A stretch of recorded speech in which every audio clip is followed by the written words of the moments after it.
La méthode rest pause, c'est une méthode qui ressemble un peu à la méthode drop set, sauf que cette fois-ci, au lieu de diminuer la charge pour pouvoir continuer de stimuler le muscle et de continuer la série, on va prendre une courte pause une fois qu'on a atteint notre limite et on va essayer de recommencer avec la même charge, le même exercice pour faire quelques répétitions supplémentaires. Donc, généralement, la pause qu'on va prendre va être de 10 à 20 secondes, dépendamment de la complexité de l'exercice. Et on vise vraiment de garder la même stimulation, garder la même charge pour faire quelques répétitions supplémentaires. Donc, l'avantage que ça apporte, c'est que le recrutement moteur est beaucoup plus élevé que dans un drop set, par exemple, parce que l'intensité reste toujours la même. Donc, le niveau d'intensité reste élevé.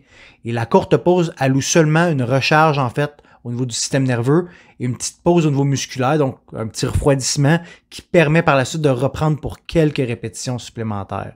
Donc, c'est une méthode qui est plus avancée, qui est plus intensive et qui va avantager beaucoup aussi, non seulement les gains en hypertrophie, mais les gains en force. Donc, c'est une excellente méthode pour briser aussi des plateaux sur des exercices qui sont peut-être un petit peu plus faibles ou qui sont plus en lacune pour vous à cause de cet effet-là. Donc, si je vous donne un exemple de comment effectuer la méthode, par exemple, j'aurais 4 séries de 8 au bench press, rest pause à effectuer. Donc, je fais mon 8 répétitions au bench, j'atteins la limite de ce que je suis capable. Là, je raccroche la barre de peine et de misère.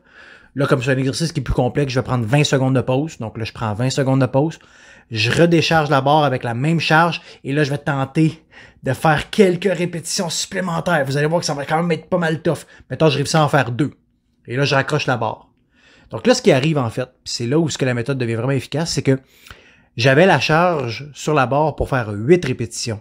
Mais grâce à la petite pause, j'ai réussi à faire 10 répétitions avec un poids que normalement je fais seulement 8.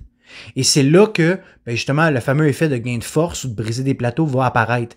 Parce qu'avec le temps, et par effet d'accoutumance, notre corps va devenir beaucoup plus efficace, il va être plus tolérant en fait à l'intensité et éventuellement, possiblement que notre 8RM va devenir notre 10RM. Donc, on va devenir beaucoup plus fort grâce à cette méthode-là. Donc, c'est très intéressant à incorporer.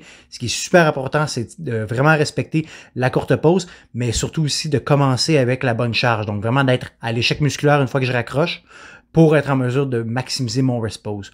Vous devriez être seulement capable de faire quelques répétitions supplémentaires. Là. Généralement, ça va être maximum 50% du nombre de répétitions que vous avez faites à la base. Donc, si vous faites par exemple 10 répétitions, le maximum que vous devriez faire avec la pause de rest pause, ça devrait être 5 répétitions. Si vous faites plus que ça, c'est parce que la charge initiale n'est pas assez élevée.